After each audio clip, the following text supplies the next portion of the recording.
What's going on, everybody? Welcome to the channel. This is the Mad Scientist Musician page. I'm the Mad Scientist Musician.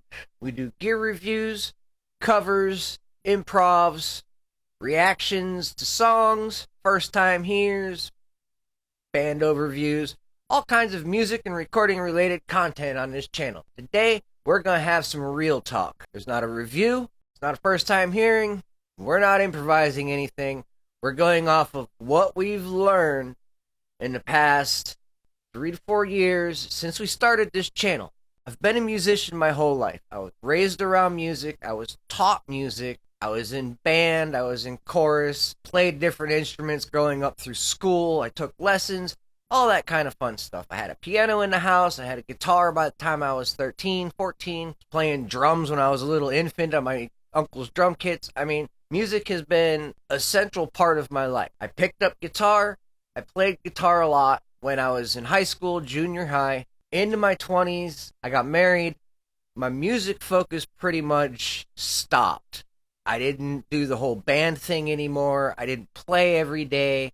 I focused on the family and raising the kids. Now, music is one of those things that is a case of very few people have the ability to learn and retain forever. Most people, it's a, if you don't use it, you lose it kind of thing.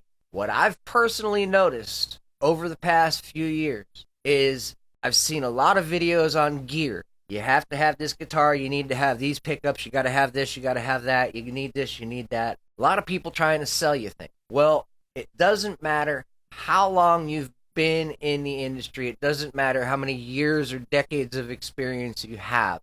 If you do not use this knowledge and you do not stay up to date with things, you get left behind and you fall down. When I say fall down, I mean I'll practice and play drums for 3, 4 weeks on end every day, religiously. If I stop playing for a couple of weeks, the progress that I made with the drums is lost a little bit. So it's 2 steps forward, 1 step back. That is life. If you don't use it, you lose it. The more you use it, the better and more proficient you will be at it. This also goes with recording music. The more you do it, the more proficient you get with it, the more smooth your workflow goes. The gear that you get can make the workflow go easier. You look behind me, I've got the Randall stack, I've got an SM57 and an Audix F12 on the 2 different stacks. I will blend the 2 microphones to get a really neat sound. Now, this is where equipment becomes critical. If you pay the money for high dollar microphones, you're going to get high dollar quality. If you want the cheaper quality, or if you want the cheaper product, you're going to end up battling with it a little bit to get something that you may like. Sometimes it may come out really well. I've not had a real big problem with sound and tone with any of the gear that I have. My problem with the gear that I've got, and I've got a lot of gear, is bought new, bought used. It's all been faulty. If I get new stuff, in a matter of a short time, my 18i20 lost a headphone jack. Now, a few years later, the light pipe in the back of it decided it was going to stop working. I've got gates, I've got limiters. They work really well when they want to. I've got other gates that I got for a song and a dance. DBX 2-channel gate, $30. Okay, only one side works. I can work with that because I have another Behringer gate that only one side works. So it still got 2 sides. I've got a lot of gates, a lot of limiters, a lot of outboard gear that I got used. And I realize now why it was for sale. They either upgraded it because something broke on it, or they upgraded it because it was just outdated and way old. Some old electronics will work really well for a very long time. Others, not so much. It really depends on what they were built with. Be it Behringer, Ross, Scarlett, Samsung, DBX.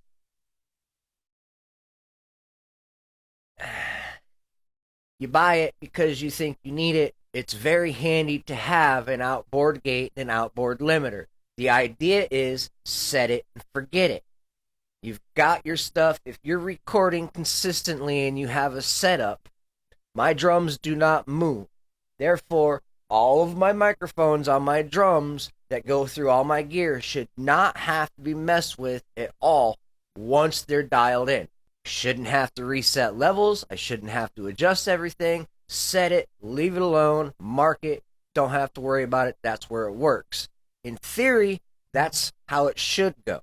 In reality, that's not how it goes. If you've got high quality, high dollar gear, it may work that way the majority of time. But even as Glenn figured out, he dropped over $100,000 on a mixing console to make his workflow go smoothly, lost power, glitched the computer, and smoked the hard drive. $100,000 name brand, top of the line mixing board.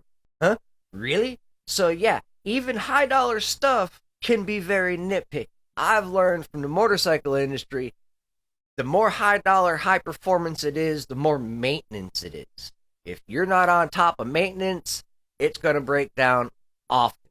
If you know the maintenance and you do the maintenance, it's not going to break down as much. But power robs liability. You got something that's going to work hard 24/7. If it's on, it's working its hardest. It's not going to work that hard, that long. It'll burn out sooner. I like getting middle of the road kind of stuff. It's affordable. It works. It's reliable.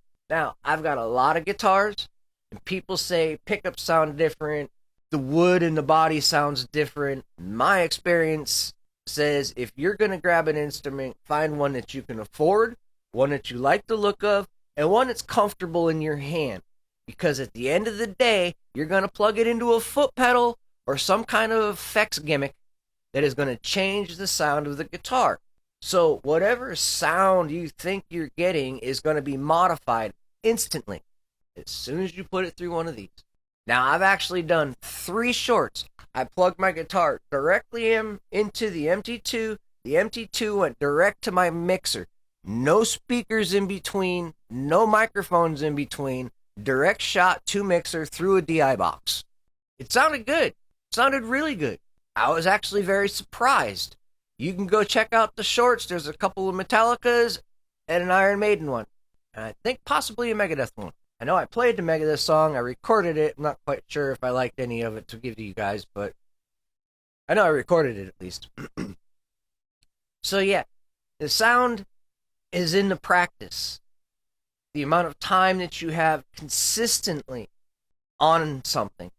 I've been playing guitar since I was 14. I sound like I just picked up a guitar when I go to play the guitar. I can still figure out songs by ear with very little problem, but my ability to go up and down the fretboard is limited because the muscle memory has been lost. You get the muscle memory by continuous, repetitive use. Over time, everything will start working really well. But you need the repetitive, continuous use. Any gaps in the continuous use will be a backstep. That is how the human body works. Can't do a whole lot about biologics. I know some people will say you can, but at the end of the day, you are all that you were given. You cannot inherit a new talent off of a whim. You have to work for things. The more you practice, the more time you put into it, the better you will get.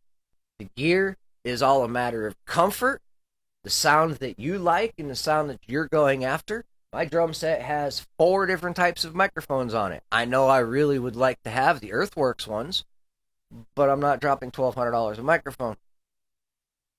I've got what I can afford. It works well. I fight with my gear to get it to sound like I need to, so a lot of times I'm just using a condenser and a couple of overheads. You're not getting the full effect of all of the gear because, well, while a lot of the gear looks neat, some of it doesn't work, other does work, and sometimes I just don't feel like fighting with it at that point in time to do it. As I revamp my gear and get stuff working and get stuff wired correctly, there will be more covers, There will be more instrument playing. There will be more songs. I said when I got monetized, I would start producing originals and stuff like that. Well, we're partially monetized, working towards the full monetized. Memberships are available for cheap, less than $2 a month. Can't complain about that. If you like what I do as a creator, you get behind and want to support the creator. It's me, myself, and I. I edit, I produce, I record. I try and be as authentic and transparent as possible, as real. I don't try and give you guys anything fake. If I'm screwing up, I'm screwing up. Most of the songs and covers I'm doing, I am not going to spend weeks upon weeks trying to learn and perfect the song. I have a lot of stuff going on in life. I have a shop that I'm trying to run also, building trikes and quads. So time has to be split. I put a couple of takes into the song. If I can figure it out, cool. We record it, we show it to you guys, and give it to the world. If I can't figure it out in a short amount of time, then I will spend sometimes days trying to learn it. Other times it's just, at this point in time, not feasible to do. Later on in the future, there will be more stuff coming out. The better I get back at playing bass, guitar, keyboard. I haven't played piano in decades. Drums. I'm still learning in drums. My feet, my legs, everything, arms, everything. It's flailing. Lots of flams. It is what it is. The more practice I get, the more time we get into it, the older this channel gets, the better stuff we'll get. Always striving to improve. I appreciate everybody watching the reactions. I appreciate everybody sitting here watching me through this whole rant. It's not always about the gear, more about comfort. If you're comfortable, you'll be more relaxed, you'll be able to play better. It's that simple. The more time and consistency you've got playing, the better you will get. If you hit a wall, use YouTube. Do something different. Don't continuously do the same thing. Break it up. Do different things. Try different things. If you haven't played scales in a while, mess with scales. If you've been doing just songs, start playing with riffs. Mixing things up. Coming up with your own stuff. Record yourself. It's not that hard to set up a phone. Phone's got a microphone. Record yourself. Watch it. Analyze what you're doing. And improve. Until next time, guys, I appreciate every one of you. Comments down in the comment section. Always appreciate and like to hear what you got to say. I'll see you guys in the next one. Have a great day.